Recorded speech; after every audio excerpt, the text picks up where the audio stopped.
El que duerme con fe, se despierta con una bendición de Dios. Buenas noches, pueblo de Dios. Señor, te damos gracias por guiarnos en este día con tu luz y tu amor. Gracias por las bendiciones que vimos y por las que pasaron en silencio. Gracias por sostenernos en los momentos difíciles y por regalarnos alegría en los detalles pequeños. En esta noche, te pedimos que tus ángeles acampen a nuestro alrededor. Cubre nuestro hogar con tu manto de paz y bendice nuestro sueño con descanso profundo. Que cada latido de nuestro corazón descanse en tu voluntad y cada pensamiento encuentre refugio en tu presencia. Aleja toda angustia, todo temor, y danos un despertar lleno de esperanza, fe y alegría.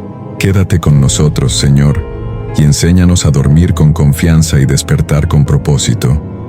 Porque en tus manos descansamos y en tu amor vivimos. Que tengan una feliz y bendecida noche.